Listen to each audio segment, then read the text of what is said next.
I'm polite, but sometimes I have to speak up and be disrespectful. Yeah, I wanted to ask you about that. Let's just start with that. How did you even end up at the White House, first of all? I've been an activist with Familia Trans Queer Liberation Movement. It's a national, local-based organization based here in LA.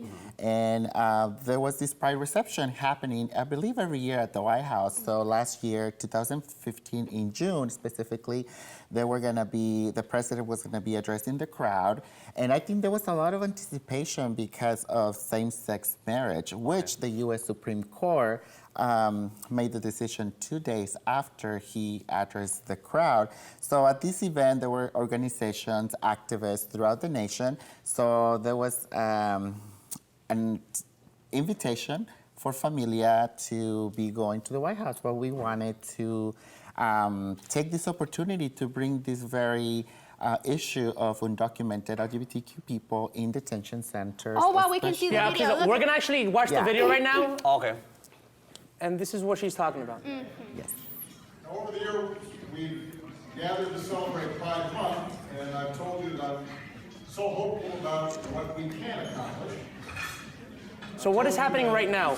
Well, you can actually go ahead and talk over this. President Obama. Oh, that's you. Oh, that's you right there. All LGBTQ detention centers. President Obama. Stop the torture and abuse of trans women in detention centers. President Obama. I am a trans woman. I'm tired of the abuse. I'm tired of the violence.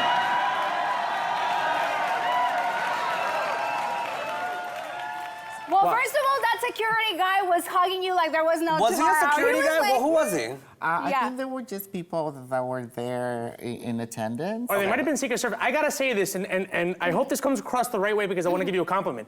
That took a lot of balls. Yes, it did. You know, Yes, or it nerve, did. or hoo-ha, or whatever you want to say. But, Exactly. but that was really brave. What was going through your stomach, through your mind before you did it? Were you getting nervous? Were you getting cold feet? It was really difficult, absolutely. But I knew the urgency of the issue that I was bringing up to my own community and to the President of the United States, right? This is my community who is suffering. Even as we have this discussion, we have here in LA, one here in LA, one in Santa Ana. So it was hard, like really speaking up to the President of the United States. I couldn't sleep the day before. Oh my goodness.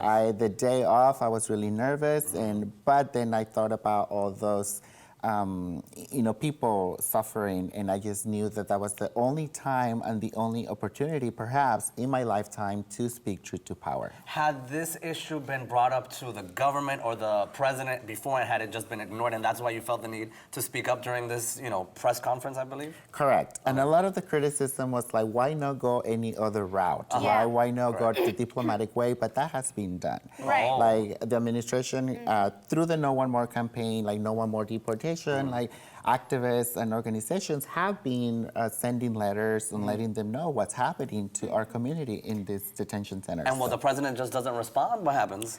Well, nothing changed. They were still detaining people, taking them to detention centers. Transgendered people specifically? Yeah. Okay. Yeah, some of them identify as transgender. Okay. Yes. So I have a question. So you are an immigrant, correct?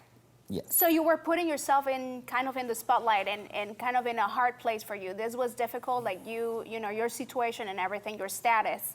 That could have turned out really bad for you, right? Yeah, I mean, I'm in the process of changing my immigration status, but at that specific moment, I was still undocumented, and I was putting my body on the line. I was risking a lot, including being detained and put in a detention center.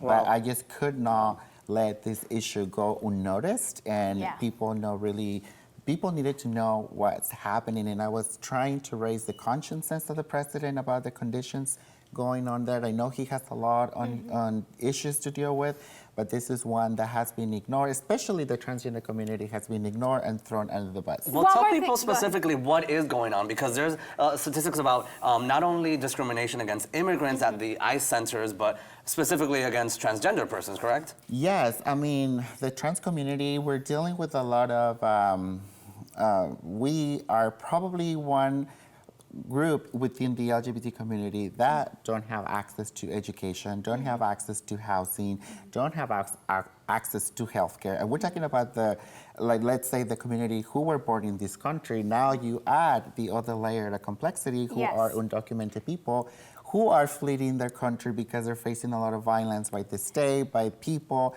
So, rejection from family. So we are talking about a lot of abuses that are taking place. Right. Jannicet, just when you say that you don't have access to those things like education and healthcare, so someone who might not understand the issues might ask, what do you mean by that? How do you not have access to education where other people do? For instance, if I am I'm about to graduate from high school, but because my financial don't have the resources to continue to pay out of pocket, right? And if I don't have a social security number, I cannot apply for financial aid that the federal government provides. So it's more, that's more about the undocumented situation. But within that, when you add the transgender situation, there's room. You're basically getting other discrimination that goes along with it. Like Right. whenever you're deported, or not you yourself, but when transgender people are deported, do they have to mix in with the general population at these detainment centers, jails, what have you? And does that compromise their safety in certain situations? And that was happening, right? Like there were our community members, if you identify as lesbian, gay, bisexual, transgender, were being housed with the regular population. And especially trans women, once they were coming into the border, turning themselves in, they were being housed with men. And that's where the abuse was taking place.